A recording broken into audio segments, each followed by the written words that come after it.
네, 2020년 11월 9일 이정훈입니다. 오늘은 원자력 이야기를 좀 하겠습니다. 호남 출신 고졸 원자력인에게 급소 찔린 변호사 대통령, 이 제목입니다. 윤석열을 사퇴시키지도 자르지도 못하는 외통수에 몰려, 이게 부제입니다. 추미애 장관의 결사적인 충성은 문재인 대통령을 아주 어렵게 할 수 있다고 저는 봅니다. 노무현을 탄핵하고 김경수를 구속했던 추미애 장관입니다. 그런 그가 이제는 문재인 대통령을 말 못하겠습니다. 자, 중구난방이 된 국회 법사위의 대검 법무부 특활비 검증을 한번 살펴보겠습니다. 오늘이죠. 국회 법사위가 대검을 방문해 실시간 동안 법무부와 검찰의 특수활동비 문서를 검증했습니다. 근데 법무부와 대검에서 제출한 자료가 부실해 충분한 검증은 이루어지지 못했다고 합니다. 이거 원래 안 되는 거예요. 어제도 말씀드렸지만은 특수활동비는 영수증을 첨부를 안 하거든요. 영수증을 첨부하면서 누구를 만났다 다 써내는 게 업무 추진비잖아요. 근데 이거는 뭐 아무것도 없으니까 알 수가 없는 겁니다. 네. 법사위는 뭐 추가로 자료를 요청하는 방안을 검토 중이라는데 글쎄 뭐 할지 해도 나오는 게 있을지. 근데 여야의 설명을 종합하면 윤석열 검찰총장이 개인적으로 쓴 특활비 내용은 없다입니다. 윤 총장도 이거 한다니까 철저하게 보여주라라 그랬거든요. 어차피 영수증 없어요. 또 추미애 장관이 서울중앙지검에는 특활비가 배정이 안 된다 그랬는데 그것도 거짓말이다라는 게 드러났습니다. 서울중앙지검에는 지난해보다 약간 줄었지만 특활비, 검찰 특활비 전체의 16%가 매년 그 정도 배정이 됐는데 그럼 특활비 금액이 줄었으니 이번에 좀 줄었겠죠. 16%는 배정됐습니다. 때문에 김도읍 야당 의원은 추 장관이 중앙지검에 한 푼도 특활비를 안 줘서 중앙지검이 수사를 못한다라고 한 말은 뭐 거짓말이란 얘기죠. 이해가 안 된다. 그 정도로 비난을 했습니다. 법무부는 또 법무부의 특활비도 야당이 공격을 했었죠. 저도 그것 또한 밝히라고 그랬었는데 법무부는 추 장관이 예전과는 달리 검찰 특활비를 배정받거나 사용한 적이 없다라고 보고를 했답니다. 그리고 법무부는 법사위원들의 문서검증, 질의답변을 통해 법무부가 사용한 특활비에는 문제가 없음을 확인받았다고 주장했습니다. 그러나 야당은 추 장관이 검찰에서 보낸 특활비를 안 썼다는 증거는 어디에도 없지 않느냐라고 했습니다. 왜? 어차피 법무부에서 쓰는 특활비도 영수증이 없으니까 알 수가 없잖아요. 전주의 국민의힘 의원은 특활비는 결국 수사를 위해 쓰는 돈인데 수사와 정보를 위해 쓰라고 돼 있죠. 법무부는 수사를 하지 않지 않느냐. 근데 특활비를 왜 쓰느냐. 이 얘기는 할 수 있죠. 이건 잘 보셔야 됩니다. 법무부 특활비 사용에서 위법한 부분이 나올 경우 법적 조치를 강구하겠다. 그렇게 또 이야기를 했습니다. 원래 검찰 특활비는 94억 원이 배정됐다고 하는데 법무부는 통상대로 10% 정도를 떼어갔다고 합니다. 한 9억 4천만 원 정도 되겠네요. 근데 왜 떼어가죠? 계속 질문이 그겁니다. 수사와 정보에 쓰라고 특활비는 영수증 없이 써도 좋다고 했는데 법무부가 수사와 정보를 합니까? 검찰이 하지. 그러니까 이게 상납했다는 얘기입니다. 문재인 정부의 검찰은요. 박근혜 대통령의 청와대가 대통령 직사기관인 국정원의 특활비 중 일부를 정기적으로 받아왔잖아요. 그거를 문재인 정부의 검찰은 국정원장이 자기 자리를 보존하기 위해서 대통령한테 상납한 것이다 라고 기소를 했고 문재인 정부의 법원은 그거를 인정을 해서 국정원장들 3명을 모두 유죄를 때렸습니다. 현재 이 사건은 박근혜 대통령은 이 부분에 대한 사건이 현재 계류 중이죠. 네. 판결을 기다리고 있는 상태입니다. 뭐 청와대가 수사와 정보를 안 하는 건 다 알지 않습니까? 그러니까 상납이 됐다면 법무부도 수사와 정보를 안 하니까 상납 아니냐 이거 아닙니까? 이거 봐야 될 거 아닙니까? 법무부는 검찰에서 가져온 특활비를 법무부 검찰국에서 7억 5천만 원 정도 썼다라고 주장하는 것 같아요. 그 검찰국은 검사들이 많거든요.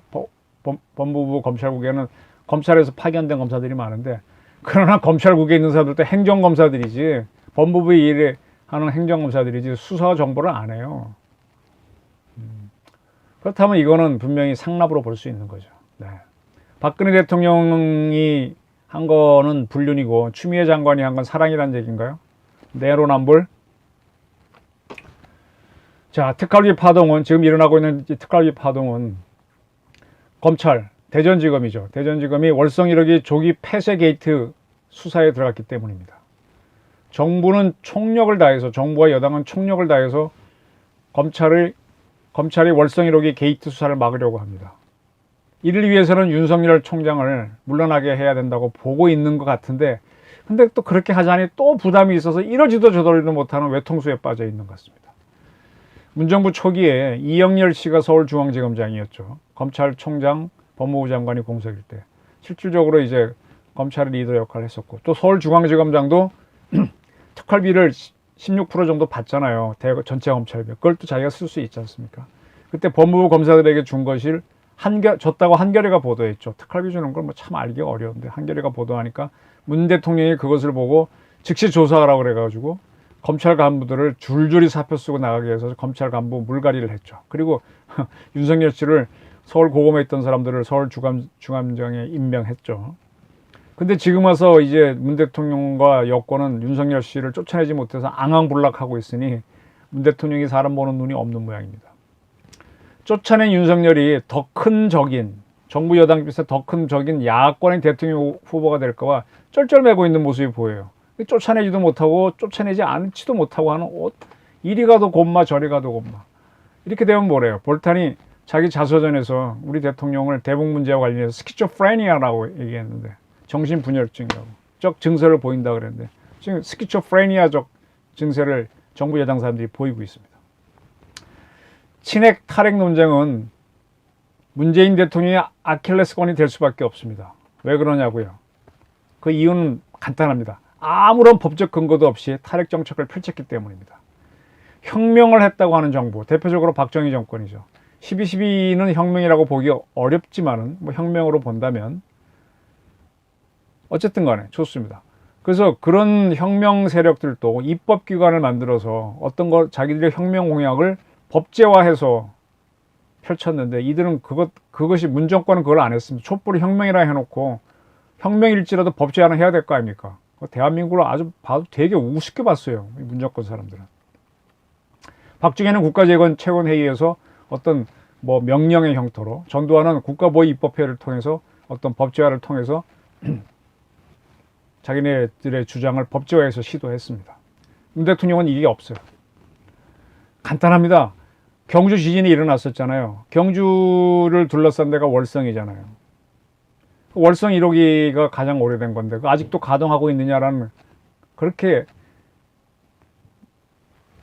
내용은 간단한 것 같지만 그 안에 숨어있는 뜻이 엄청 많잖아요. 콕 집어 얘기하면 알아서 기는 사람 다 나오잖아요.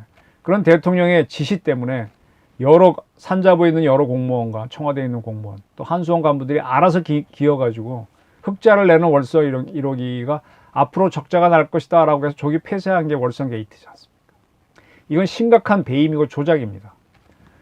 문 대통령을 지시의 정점으로 봐야 되죠. 그러면 이렇게 되면 이건 아주 매우 큰 정치 게이트가 됩니다. 검찰이 청와대를 수사해야만 하는 사건이 됩니다. 자, 문재인 정권은 권력 비리를 수사하기 위해서 공수처를 만들려고 지금 법제화 해놨죠. 공수처가 진짜 있다면 이런 사건 수사해야 되는데, 그런데 공수처는 아무래도 문정부의 충견이 될 가능성이 높죠. 어떻게 보면 윤석열 씨의 검찰이 제대로 된 공수처 역할을 하고 있는데, 그러한 공수처를 만들자고 했던 문재인 정부가 윤석열 검찰을 막으려고 애를 쓰고 있으니까 이게 뭡니까 이게. 김동길 교수가 이게 뭡니까 그랬는데, 안치환 씨가 부른 노래 아이러니 최근에 나와서 좀 화제를 끌었다가 조용해졌죠. 저는 그게 빡 떠오르네요.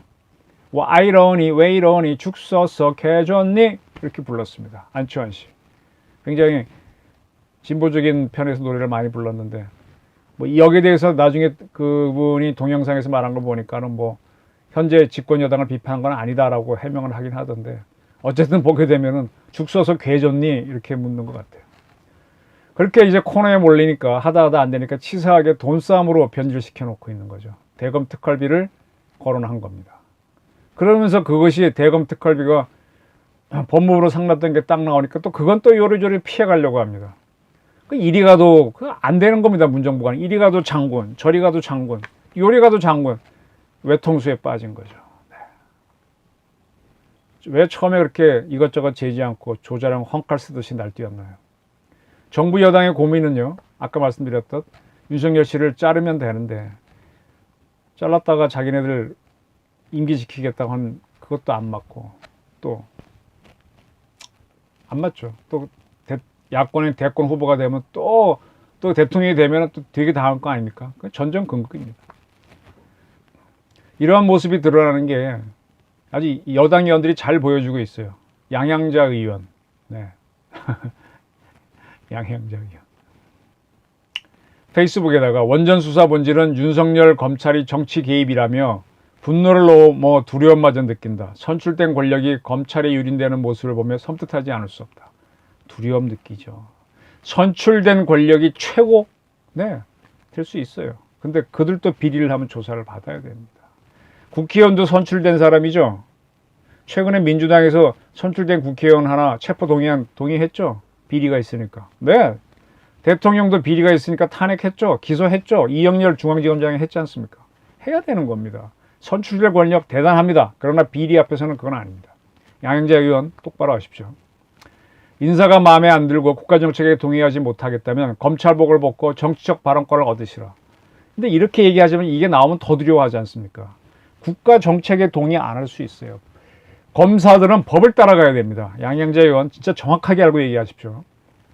강병호 의원은 라디오 인터뷰에서 윤 총장은 공직자의 기본 윤리를 어겼다. 뭔 윤리?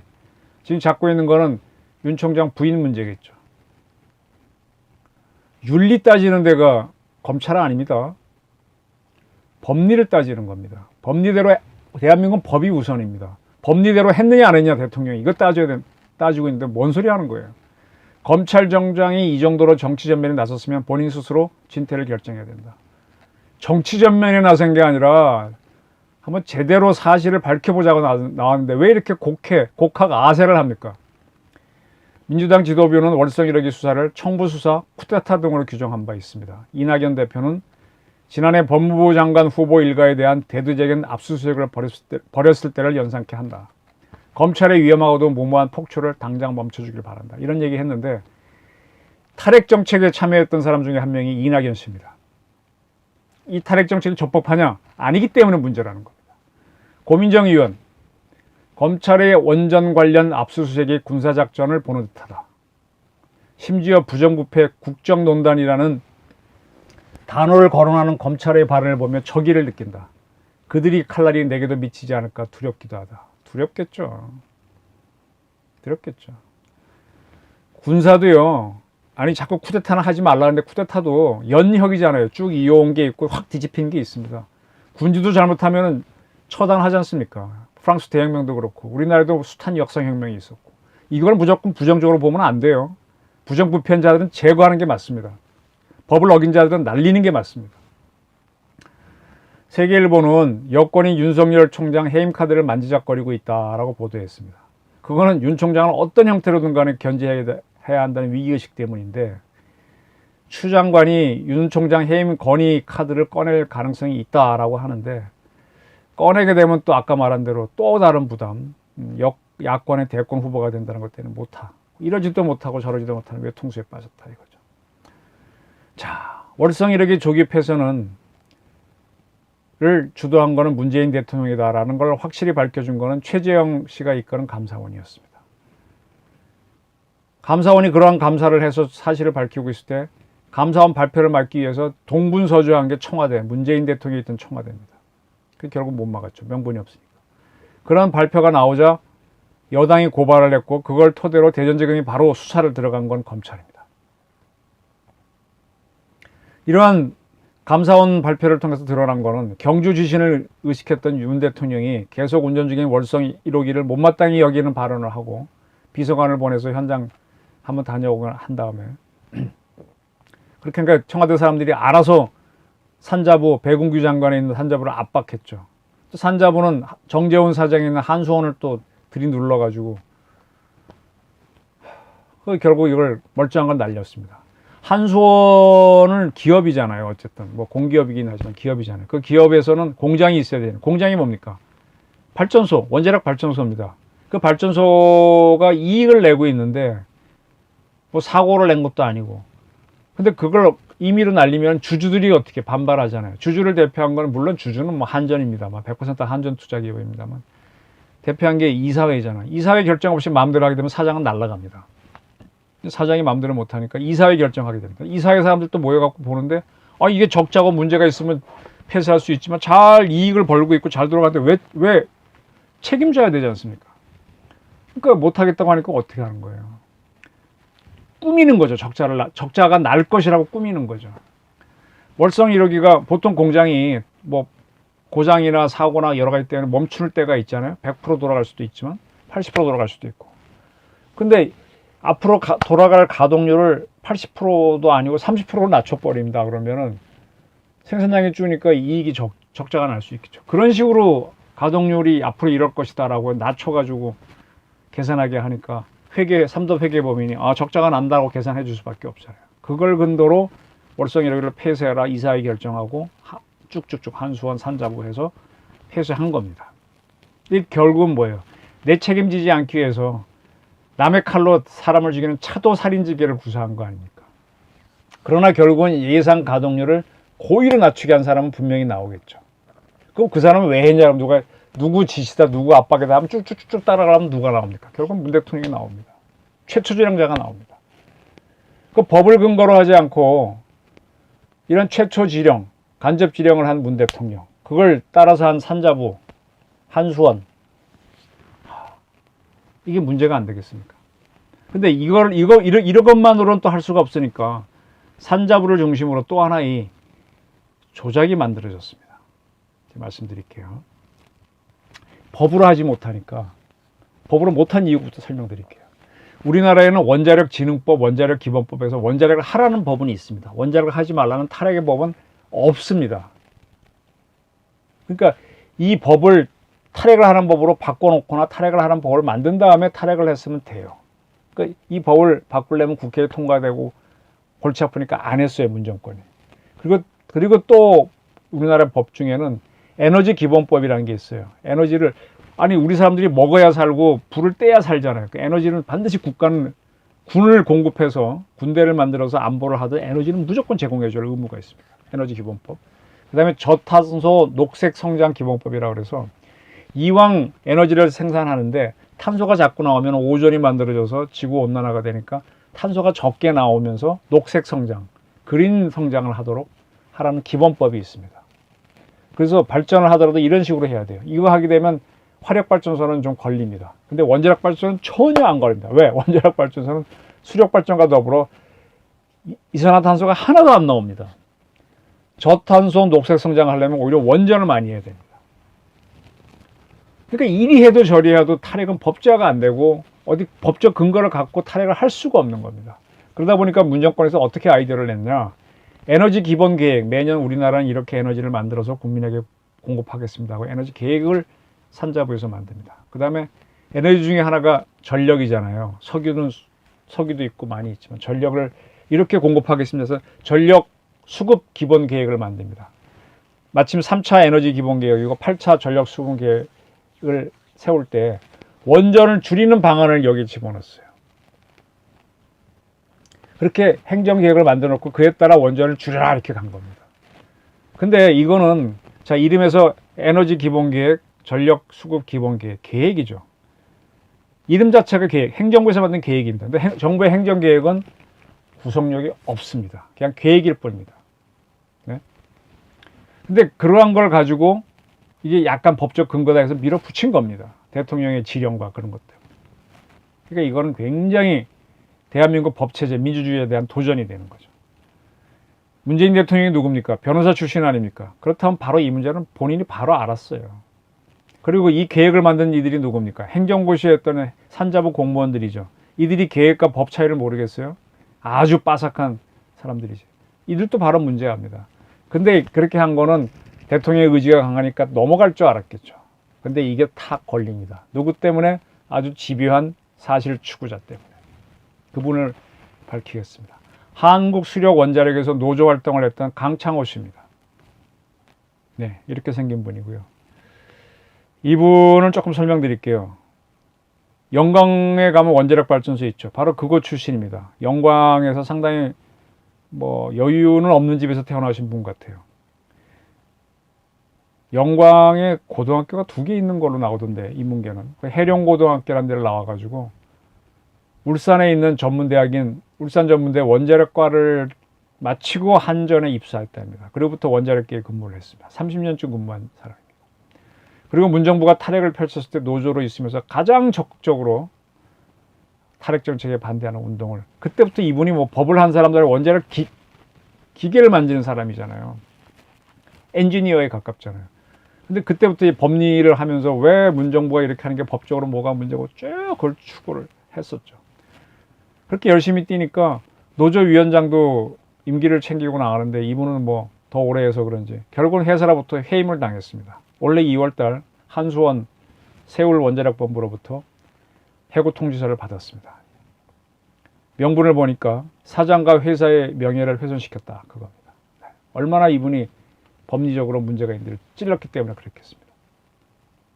근데 바로 이분이 월성 1호기의 그 수익을 한수원이 고의로 낮춘 것을 찾아내서 공개를 했습니다. 처음엔 주목하지 못하다가 조선일보가 보도하면서 확 커져면서 지금 이렇게 된 겁니다. 간단합니다. 뭐 해룡고등학교 나오고 그때 전문대학을 마치긴 했지만 결국 이분은 고졸입니다. 고졸, 호남 출신 고졸 원자력인이 영남 출신 변호사 대통령의 급소를 찔러버린 겁니다. 그리고 그가 밝힌 것을 서울법대 나온 최재형 감사원장이 확인하고 서울법대 나온 윤석열 총장이 수사해라라고 했는지 안 했는지 모르지만은 대전지검에 있는 검사들이 뛰면서 문재인 정부가 화들짝 놀라게 된 겁니다. 이렇게 해서 이제 명명백백하게 사실이 드러나자 서울대, 카이스트, 포스텍, 조선대, 경희대, 또 어디 있나요? 등등 여러 대학에 원자력공학과가 있습니다.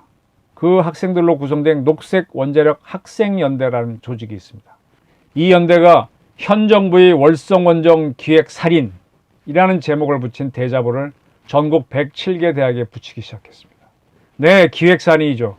잘 돌아가고 있는 원전을 죽였으니 기획살인이죠. 살인이죠. 치사가 아니죠, 이건. 자, 이렇게까지 됐습니다.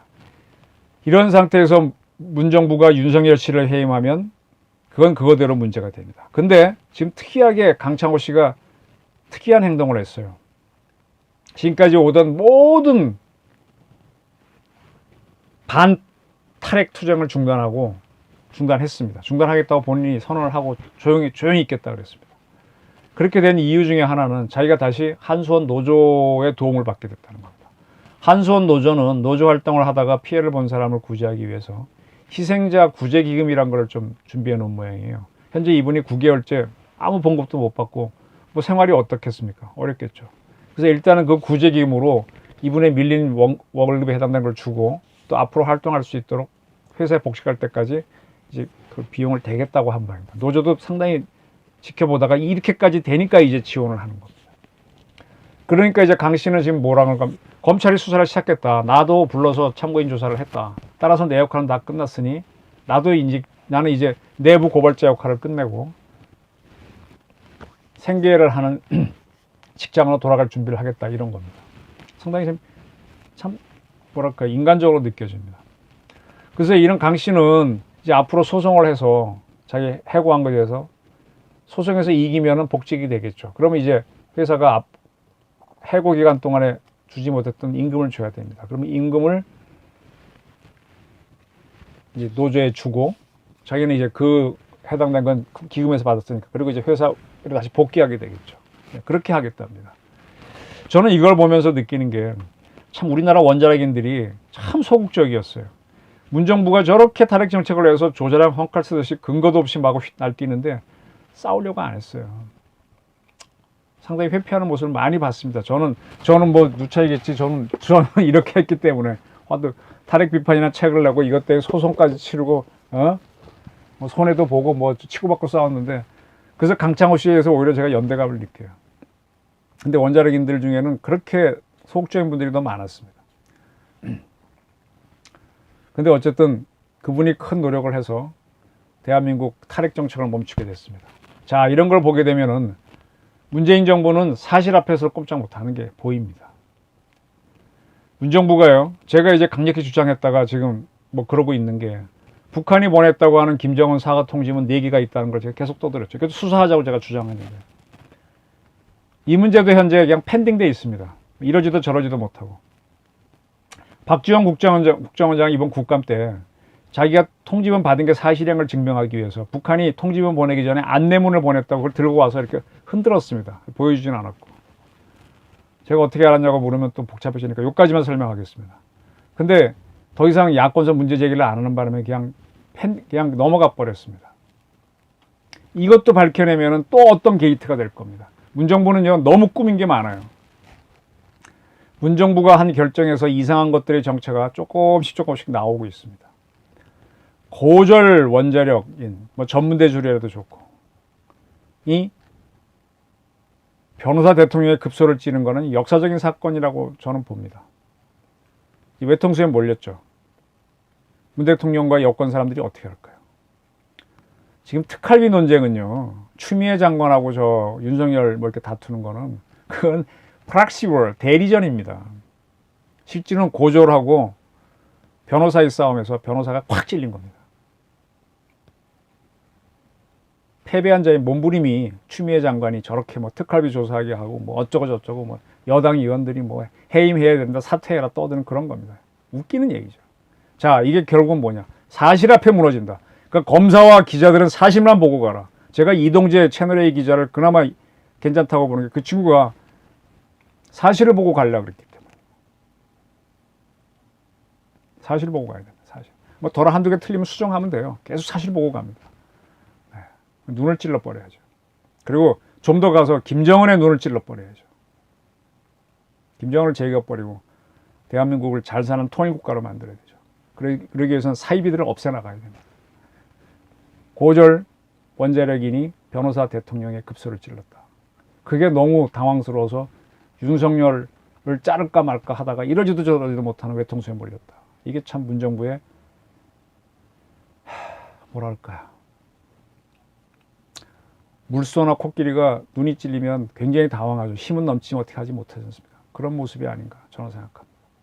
늦은 밤 고맙습니다.